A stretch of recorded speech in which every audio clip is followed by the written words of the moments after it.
Money गुरु की इस खास पेशकश में आप सभी का स्वागत है। मैं हूं स्वाति रायना। त्योहार आते ही भारत में शादियों का सीजन भी शुरू हो जाता है और इस साल तो नवंबर दिसंबर में करीब 48 लाख शादियां हैं। अगर आप भी शादी के बंधन में बंधने वाले हैं या फिर शादी के बारे में सोच रहे हैं तो हम बताएंगे कैसे आप कर सकते हैं इसकी स्मार्ट प्लानिंग। और इसी पर चर्चा करने के लिए हमारे साथ दो खास एक्सपर्ट्स हैं, उनका भी परिचय करा देते हैं। प्रवीण बाजपेयी, फाउंडर फिनफिक्स, और अनिरुद्ध धर, मैनेजिंग पार्टनर स्क्रिप्ट बॉक्स। आप दोनों एक्सपर्ट्स का बहुत स्वागत करते हैं मनी गुरु के आज के इस खास शो में और जानेंगे एक ऐसे टॉपिक के बारे में जो कि भारतीयों के लिए बहुत ही डियर है, भारतीयों को बहुत पसंद है। वैसे तो वर्ल्ड वाइड ही है, पर स्पेशली ये जो सीज़न होता है जिसको हम कहते हैं बिग फैट इंडियन वेडिंग, उसका सीज़न होता है और इस पर कोई भी खर्च करने से चूकता नहीं है। मतलब ये इमोशनल खर्चे भी होते हैं और ये हमारे इतने इमोशन से जुड़े हुए होते हैं तो हम कई बार दूसरा जो थॉट है उसको नहीं देते हैं। तो और वजह ये होती है, उसकी वजह से क्या हो जाता है, हम कई बार थोड़ा ओवरबोर्ड हो जाते हैं। तो ज़रा समझना ज़रूरी है थोड़ा स्मार्टली आप कैसे वेडिंग प्लान कर सकते हैं। अगर आपकी शादी कुछ टाइम के बाद होने वाली है तो भी, और अगर लंबा एक लॉन्ग टर्म प्लान है शादी का तो भी, हर एक एज के हम आपको और हर एक मोड के हम आपको वेडिंग प्लानिंग की टिप्स आज देने वाले हैं। पहले ज़रा थोड़ा समझ लेते हैं नंबर्स क्या कहते हैं। प्रवीण, जैसा हमने शुरुआत में बोला, नवंबर दिसंबर में लगभग 48 लाख शादियां होने वाली हैं और ये पिछले साल के नंबर से और भी कई ज़्यादा हैं। मतलब हर साल शादी करने वालों का जो नंबर है वो बढ़ता ही जा रहा है। और क्या ये नंबर्स कहते हैं, मतलब कितना बिजनेस आएगा शादियों से इस बार? नमस्कार Swati. Absolutely wedding season India में ऑलमोस्ट स्टार्ट होने वाला है एंड अगर हम ग्लोबली देखें, जो इंडिया की वेडिंग इंडस्ट्री है वो सेकंड लार्जेस्ट है विश्व भर में। सो वो अपने आप बताता है कि हमारे यहाँ पे वेडिंग्स पे कितनी ज्यादा स्पेंडिंग होती है। जो इस साल हम 48 लाख शादियां देखने वाले हैं, उसमें जो डेटा बताता है कि करीबन 5.9 लाख करोड़ का बिजनेस किया जाएगा, जिसमें गुड्स एंड सर्विसेज दोनों इंक्लूडेड हैं। और ये पिछले साल के मुकाबले में 38% ज्यादा है। पिछले साल 4.25 लाख करोड़ का बिजनेस किया गया था। आईबीईएफ जो हमारी सरकार द्वारा डिपार्टमेंट ऑफ कॉमर्स की एक एस्टैब्लिशमेंट है, वो उसके जो आंकड़े हैं वो ये बताते हैं कि इंडिया करीबन साल भर में 10 to 12 million weddings annually host करता है। और बहुत सारे डिफरेंट सर्वेज हैं, जेफरीज हो गया, आईबीएफ, इकोनॉमिस्ट, जो हमारी स्पेंडिंग है वो करीबन 130 बिलियन पर ईयर इस इंडस्ट्री की है। सो डेफिनेटली बहुत ही ह्यूज इंडस्ट्री है, बहुत सारी एम्प्लॉयमेंट जनरेट करती है स्वाति। और इसमें केटरिंग वेन्यूज जो हो गए वो करीबन 30% का हिस्सा बनाते हैं। इवेंट प्लानिंग हो गया, आपका मेकअप हो गया, आपकी डेकोरेशन हो गई, ये सारे बहुत ही महत्वपूर्ण हिस्से हैं। पर जैसे आपने बोला, जो हमारी साइकी है एज एन इंडियन, हमारे लिए मैरिजेस बहुत इंपॉर्टेंट होती हैं और हम काफी खर्चा करते हैं। एक रेगुलर हाउस होल्ड को अगर हम देखें तो डेटा ये दर्शाता है कि जितनी एक नॉर्मल हाउस होल्ड की एनुअल इनकम है, उसका लगभग 3 गुना वो एक शादी पे खर्चते हैं। जो अपने आप बताता है कि आप अपने जितनी आपकी बेसिकली प्रोबेबली स्कोप है आपकी स्पेंडिंग का, उसको आप एक्सीड करते हुए मैरिजेस पे खर्च रहे हैं। लाइकवाइज एक और इंटरेस्टिंग डेटा है जो ये बताता है कि मैरिजेस में करीबन 2 गुना हम पैसा खर्चते हैं as compare to the education of our children. So ये सारे डेटा काफी इंटरेस्टिंग है और ये हमारी जो डेप्थ है वेडिंग इंडस्ट्री, जो पूरा इकोसिस्टम है, बहुत ही बूमिंग है इंडिया में, इसको दर्शाता है। बट हम at the same time Swati बहुत ज्यादा इन्फ्लेशन से यहाँ पे जूझ रहे हैं और हम देख रहे हैं केटरिंग कॉस्ट हो गई, वेन्यू के कॉस्ट हो गई, ये साल भर में करीबन 25 से 30% की भी जंप्स ले रहे हैं। और इंडिया की जो बाहर वेडिंग्स हो रही हैं, वहां पे भी करीबन 1 लाख करोड़ खर्चा जा रहा है। इसलिए इस साल ऑनरेबल प्राइम मिनिस्टर ने एक इनिशिएटिव कैंपेन लॉन्च किया था, वेड इन इंडिया, ताकि जो इतनी स्पेंडिंग्स हो रही हैं वो इंडियन इकोनॉमी को ही आगे चल के बूस्ट करें। एब्सोल्युटली। तो ये कुछ इंपॉर्टेंट डेटा पॉइंट्स हैं और ज़रूरी बातें हैं जो प्रवीण ने हाईलाइट की है यहाँ पर।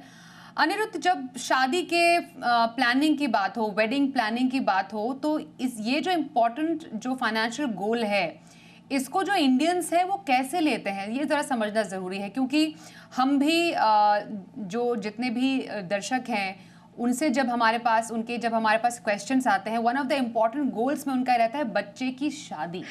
बच्चे की शादी के लिए आज से इतने सालों के बाद हमें इतने पैसों की ज़रूरत पड़ेगी। तो डेफिनेटली ट्रेडिशनली भी जो ये शादी का गोल है काफ़ी ज़्यादा इम्पॉर्टेंट, दिल के करीब रहा है। पर क्या हम वाकई इसको स्मार्टली प्लान कर रहे हैं आज की डेट में, या फिर इसमें हमारे इमोशंस हावी हो जाते हैं? सबसे पहले तो Swati, thank you for having me on the show. जैसे प्रबलीन ने बोला, मैरिज जो है एक बहुत एस्पिरेशनल गोल है हम इंडियंस के लिए। और हम हमारे एक्सपेक्टेशन और हमारी कैपेसिटी से ज्यादा काफी बार खर्च करके जाते हैं इस गोल के लिए। तो मेरे हिसाब से इस सवाल को जवाब देने के लिए समझना पड़ेगा कि वेडिंग एक्चुअली हो कब रही है। बिकॉज प्लान करने के लिए तो हमारे पास काफी सारे साधन है। फॉर एग्जाम्पल, आपका अगर मैरिज का गोल अगर 5 साल, 7 साल, 10 साल के बाद है, या शायद 15 साल के बाद भी है, तो जो पेरेंट्स हैं, इंडियन पेरेंट्स जो है, वो इस गोल को लेके मेरे हिसाब से काफी ज्यादा क्या कहते हैं, कॉन्शियस रहते हैं। आप नॉर्मली किसी से बात करें, किसी फैमिली से बात करें, पेरेंट्स से बात करें, तो ये सवाल अक्सर आता है कि any number it can be, like 50 lakhs, 1 crore, 5 crore, मैंने 10 करोड़ तक के नंबर देखे हुए हैं।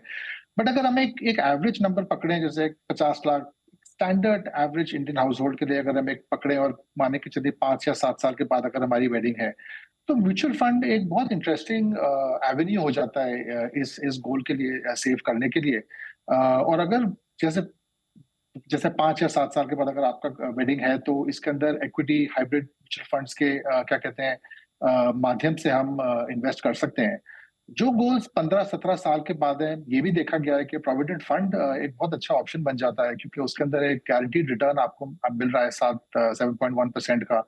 तो काफी सारे इंडियन फैमिलीज जो है वो इसका भी क्या कहते हैं, फायदा उठाते हैं। एक एक एक फिक्स इनकम इंस्ट्रूमेंट अगर आप लीजिए। और गोल्ड तो खैर अगर आप जानते ही हैं सारे हम, क्योंकि बहुत इंटरेस्टिंग एसेट क्लास है हमारे लिए। वेडिंग के लिए गोल्ड परचेज होता है, बट आई थिंक जो हमारी सोसाइटी है वो is moving towards investments in, क्या कहते हैं, गोल्ड ईटीएफ्स हो गए या बॉन्ड्स हो गए, जो कि एक एवरेज 7-7.5% तक का रिटर्न आपको दे सकते हैं। तो म्यूचुअल फंड मेरे को लगता है एक बहुत इंटरेस्टिंग इन्वेस्टमेंट एवेन्यू है, जहां अगर आप सेंसिबली एसेट एलोकेशन को देखते हुए, अपने वक्त को देखते हुए, कितने वक्त के बाद आपकी शादी है, और आपके रिस्क को देखते हुए अगर आप निवेश करें, तो सेंसिबली इस चीज को प्लान करा जा सकता है, आपकी ड्रीम वेडिंग को। एब्सोल्युटली। तो ये कुछ आपको ये समझना ज़रूरी है कि एक्चुअली आप ये जो शादी है, ये आपकी है कितने टाइम के बाद, इस पर एक चर्चा करना ज़रूरी है। यूजुअली मुझे प्रबलीन ज़रा बताइए कि हम अगर समझें ट्रेडिशनली एक शादी के लिए जो पेरेंट्स हैं वो पैसे कहाँ पर रखना पसंद करते हैं? कुछ अनिरुद्ध ने डेफिनेटली बताया, पीपीएफ हो गया या कुछ पुराने जो सेविंग स्कीम्स है वहाँ पर रखते हैं। कैसा रहता है पूरा इन्वेस्टमेंट का जो ये ऑप्शन है for wedding, traditionally and also आजकल के टाइम के हिसाब से? जी, जी स्वाति।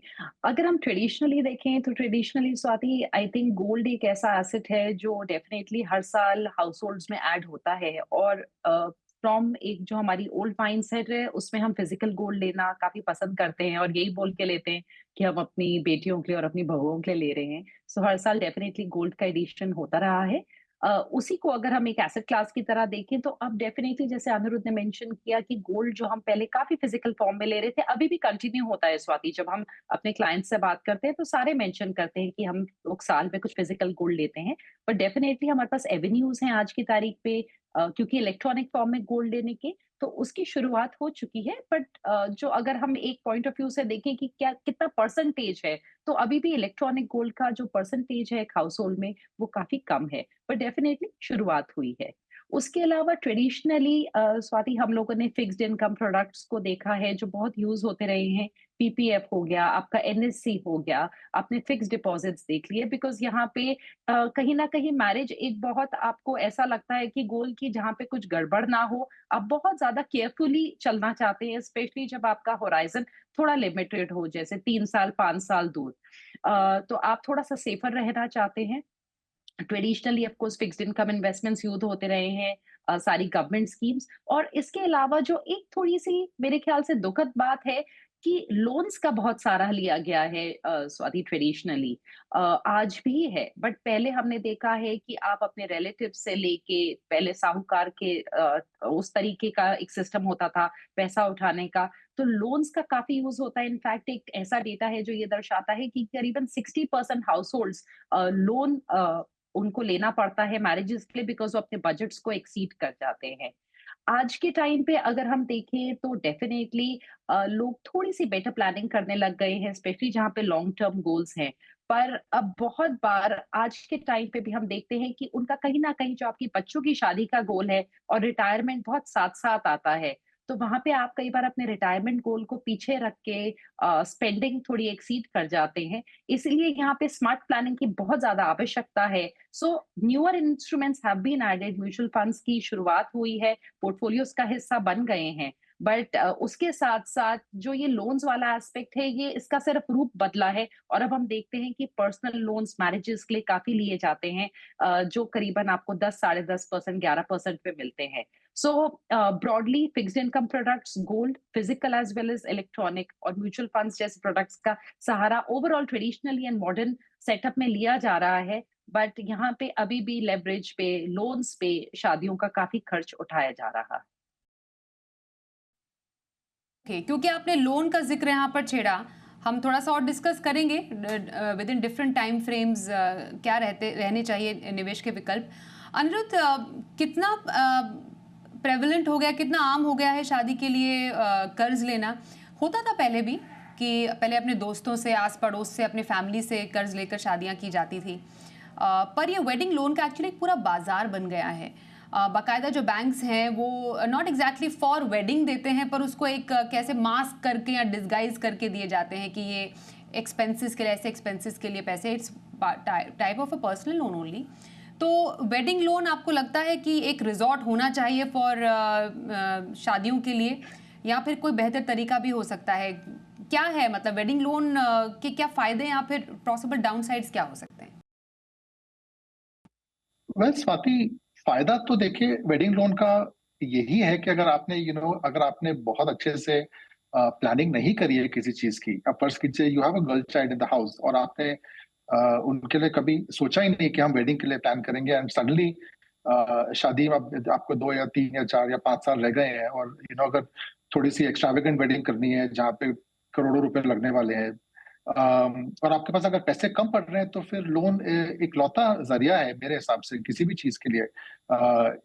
Is it advisable? मेरे को नहीं लगता कि लोन लेना चाहिए, बट मेरे को लगता है कि but the reality also is के क्योंकि हमारे पास अपॉर्चुनिटी उस समय इन्वेस्ट करके रिटर्न्स कमाने की बहुत कम रह जाती है, तो लोन एक लौता हमारा साधन रह जाता है। बट उसमें भी थोड़ा सा हमें केयरफुल रहना चाहिए, क्योंकि लोन लेना सबसे आसान चीज होती है, उसको रीपे करना मेरे को लगता है काफी मुश्किल वाला काम हो जाता है, स्पेशली वेडिंग के बाद, क्योंकि आप एक सिंगल स्टेटस से आ रहे हैं, आपके खुद के कुछ लायबिलिटीज हैं, फिर आप जब एक मैरिज में बंध जाते हैं, तो फिर आपकी रिस्पॉन्सिबिलिटीज ज्वाइंट हो जाती हैं। तो ये ऐसे कुछ डिसीजंस हैं जहाँ पे लोन अगर देने की नौबत आए, तो आई थिंक पार्टनर्स को पहले बैठ के डिसाइड करना चाहिए कि कितना लोन लिया जा सकता है और हमारी रिपेमेंट एबिलिटी कितनी है, क्योंकि आखिरी चीज आप वो चाहते हैं कि लोन आप रिपे नहीं कर पा रहे हैं।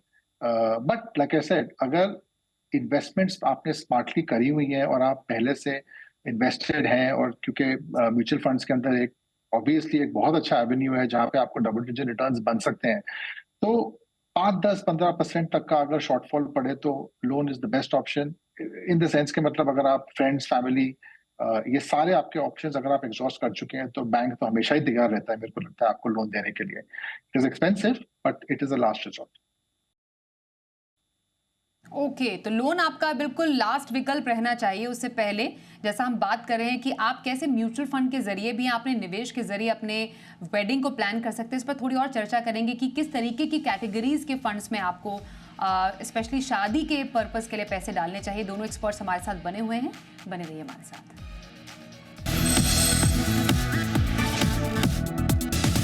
वेडिंग की फाइनेंशियल प्लानिंग, शादी के खर्चे कैसे पूरे करें, इस पर खास चर्चा चल रही है। स्क्रिप्ट बॉक्स से अनिरुद्ध दर और फिनफिक्स से प्रवीण वाजपेयी हमारे साथ हैं। अनिरुद्ध, जरा आप एक बार जो दर्शक हमारे साथ अभी जुड़े हैं उनके लिए बताइए, जिनकी शादी अभी 6 महीने से 1 साल में है, उनको कैसे अगर हम म्यूचुअल फंड्स की बात करें, म्यूचुअल फंड्स के ऑप्शंस में पैसे डालने चाहिए। जिनकी थोड़े से और लंबे टाइम के बाद हो, 4 to 6 इयर्स का नजरिया हो, तो वहां पर कैसे कैटेगरीज को चुने। और जो लॉन्ग टर्म की वेडिंग प्लानिंग है अराउंड 15 इयर्स प्लस की, वहां पर कैसे फंड्स में निवेश करना चाहिए। जी स्वाति, तो मेरे को लगता है कि जिनकी वेडिंग अगले 3 और 6 महीने के बीच में आ रही है और उन्होंने अभी तक वेडिंग की प्लानिंग नहीं करी है, मतलब उनके पास कोई इन्वेस्टमेंट्स नहीं है, तो ये थोड़ा दुख की बात है। बिकॉज अब इतने शॉर्ट पीरियड के अंदर तो जो आपकी लिक्विडिटी है, इमीडिएट आपकी लिक्विडिटी है, आपके बैंक में जो बैलेंस पड़ा हुआ है, अगर आपके पास कोई म्यूचुअल फंड्स पड़े हुए हैं, कोई पुरानी सेविंग्स इन्वेस्टमेंट्स हैं, तो ये पैसा तो मेरे को लगता है 3 से 6 महीने के लिए इन्हीं एवेन्यू से निकल सकता है। बिकॉज ऐसा कोई इंस्ट्रूमेंट नहीं है मार्केट्स के अंदर जो आपको 3-6 महीने के अंदर कुछ भी कंपाउंड करके देगा। तो जहाँ पे इतना शॉर्ट टर्म है, क्योंकि ब्रेक में जाने से पहले हम यही बात कर रहे थे कि लोन का एक हमारे पास जरिया रह जाता है। तो जिनकी वेडिंग्स 3 और 6 महीने के अंदर है और उनके पास एडिक्वेट सेविंग्स नहीं है, उनके लिए personal loan slash gold loans is an opportunity. अगर आपके पास कुछ गोल्ड पड़ा हुआ है जो आप यूज नहीं कर रहे हैं, उसकी गोल्ड लोन्स की अवेलेबिलिटी है। फ्रेंड्स एंड फैमिली से बोरिंग एक हमेशा ही जरिया रहता है, क्योंकि कम से कम एक ये लो कॉस्ट चीज रहती है और आपको रीपेमेंट के लिए वक्त मिल जाता है। कोई ऐसा स्ट्रेस नहीं रहता जो कि आपको बैंक के साथ रहेगा। बट बात करते हैं अगर थोड़ा सा मीडियम टर्म में अगर आए और जिसकी वेडिंग जैसे 4 और 6 साल, मान के चलिए 5 साल के अंदर अंदर है, और एक अगर हम एक अप्रोक्सीमेट वेडिंग का कॉस्ट लेके चले, फर्ज कीजिए 50 लाख रुपए का। बट ये 50 लाख रुपए का कॉस्ट आपका आज का है, क्योंकि प्रबलीन ने भी एक बार मेंशन किया था कि इन्फ्लेशन जो है एक ये बहुत बड़ी रियलिटी है हमारे लाइफ की। क्योंकि जिस चीज का कॉस्ट 50 लाख रुपीज आज का है, उसका कॉस्ट आगे जाके बढ़ जाएगा। तो 5 साल के बाद एक 6-7% इन्फ्लेशन अगर आप लीजिए, एवरेज इन्फ्लेशन आप लीजिए, तो आपका 50 लाख वो लाख से 5 साल के बाद 70 लाख रुपए का होगा। तो जिस शादी का अनुमान आज आप 50 लाख रुपए का लगा रहे हैं, उसके लिए आपको एक्चुअली 70 लाख रुपए की सेविंग्स करनी पड़ेगी। अब अगर ये मान के चलें कि आपके पास आज की तारीख में कोई सेविंग्स नहीं है, तो म्यूचुअल फंड के जरिए, एसआईपी के जरिए अगर आप निवेश कर सकते हैं आज की तारीख में भी, तो आपको कुछ 90,000 रुपीज पर मंथ की एसआईपी बांधनी पड़ेगी आपको अगले 60 महीने के लिए। बट इसको भी हमें, क्योंकि गोल बहुत ज्यादा लॉन्ग टर्म नहीं है और एसेट एलोकेशन को हम ओवर एम्फेसाइज नहीं कर सकते कि कितना जरूरी होता है इन्वेस्टिंग इन द मार्केट्स के लिए। तो कम से कम आधा पैसा उसका, कम से कम 44-45 हजार रुपए अगर आप इक्विटी म्यूचुअल फंड्स में डालिए और कुछ लगभग 12% के करीब करीब अगर आप रिटर्न बनाते हैं, तो ये 5 साल के बाद कुछ 35-36 लाख रुपए के करीब आपका कॉर्पस जमा हो जाता है। 30% मेरे को लगता है हाइब्रिड फंड्स के अंदर जा सकते हैं, बैलेंस फंड्स होते हैं, बैलेंस एडवांटेज फंड्स होते हैं। ये 27 एक हजार रुपए अगर आप इसमें निवेश करें, 10% का अगर आप एक नंबर लीजिए, तो 5 साल के बाद कुछ 20-21 लाख रुपए आपका बनता है। और क्योंकि एग्रेसिव होना एक मतलब आपका पर्सनल ओपिनियन हो सकता है, लेकिन कैपिटल मार्केट इन्वेस्टिंग के अंदर थोड़ा सा हमें सतर्क रहना पड़ता है। तो एक डेट की हमें आवश्यकता रहती है जब आप इन्वेस्ट करें, स्पेशली इस टाइप के मीडियम टर्म गोल्स के लिए। तो एक 20% इन्वेस्टमेंट्स अगर आपकी गोल्ड फंड्स या डेट फंड्स के अंदर जाए, जो कि आपको 6.5-7% का रिटर्न देते हैं, तो ये 90 हजार रुपए के करीब करीब आपको आज से 5 साल के बाद कम से कम 70-1 लाख रुपए बन जाएंगे। एक चीज ध्यान देना बहुत जरूरी है स्वाति, के गोल आपका 5 साल के बाद है, लेकिन आप इक्विटी, क्योंकि आपके पास इक्विटी है, तो आपको एक ग्लाइड पाथ होता है हमारे म्यूचुअल फंड्स के अंदर। जब हम बात करते हैं हमारे इन्वेस्टर्स और क्लाइंट से, ग्लाइड पाथ का मतलब ये होता है कि अगर आपका गोल अगले 1 साल के अंदर हो रहा है और आप पिछले 4 साल से निवेशित हैं उस फंड के अंदर, तो आपको आखिरी साल के अंदर आपकी इक्विटी से इन्वेस्टमेंट्स को निकाल के आपको डेट में डालना जरूरी हो जाएगा। क्योंकि अगर कोविड जैसी कोई स्थिति आ जाए या कोई वॉर, जियोपॉलिटिकल कोई अनसर्टनिटी आ जाए जिस वजह से मार्केट 15-20-25-30% गिर जाए, तो आपका काफी नुकसान हो सकता है। तो 4 साल तक तो आप एक अग्रेसिव एसेट एलोकेशन स्ट्रेटेजी के अंदर आप इन्वेस्ट कर सकते हैं, और आखिरी 1 साल के अंदर 6 महीने 8 महीने पहले आपके शादी से आप इसको ग्लाइड पाथ के माध्यम से आप इसको कम से कम डेट में आ सकते हैं कि आपका जो इन्वेस्टेड कॉर्पस है, जो ग्रो किया है, वो आपका बरकरार रहे। अब आखिरी आपका जो सवाल था कि जिसकी शादी 12-15 साल के बाद है, अब देखिए 15 साल में दो चीजें हो सकती हैं। सबसे पहले तो आपका जो 50 लाख रुपए का जो हमने एक एग्जाम्पल लिया, वो इन्फ्लेशन के बाद कुछ 1.25 करोड़ रुपए के करीब का हो जाता है। बट क्योंकि आपका इन्वेस्टमेंट होराइजन भी 15 साल का है, तो आपकी जो सिप की रिक्वायरमेंट है वो काफी हद तक गिर के आप 28 और 30,000 रुपए महीने की सिप में आप इस गोल को आराम से इसको आप पूरा कर सकते हैं। अगेन एक एसेट एलोकेशन के लिए 60% आपका पैसा इक्विटी के अंदर आप इन्वेस्ट कर सकते हैं, 25% एक हाइब्रिड फंड्स के अंदर जा सकता है, which will give you equity and debt, and 15% in gold and debt schemes. और इस हिसाब से आपका एक 1.25 करोड़ रुपए का कॉर्पस तैयार हो जाता है। और ग्लाइड पाथ को याद रखिए इस अप्रोच के साथ। तो आपने जैसा अनिरुद्ध बताया, वेरी वेल सेड कि कैसे हम short term to longer term planning कर सकते हैं। एक बहुत इंपॉर्टेंट एस्पेक्ट में अब बात करने वाली हूँ प्रबलीन से। हमने लोन की बात की, म्यूचुअल फंड या निवेश की बात की। एक जो एस्पेक्ट है वो इंश्योरेंस का है। हम समझते हैं कि हमारे इर्द गिर्द जो दायरा है, जो एक घेरा है, वो हमें मजबूत करना पड़ता है। वेडिंग इंश्योरेंस क्या इतना कॉमन है प्रबलीन इंडिया में, और क्या कंपनीज एक्चुअली वेडिंग इंश्योरेंस देती हैं? क्या होते हैं इसके फायदे, क्या वाकई लेना चाहिए? जी स्वाति, वेडिंग इंश्योरेंस धीरे धीरे एक इमर्जिंग ट्रेंड बनता जा रहा है एंड मोर इंश्योरेंस प्रोवाइडर्स इस चीज को केटर कर रहे हैं।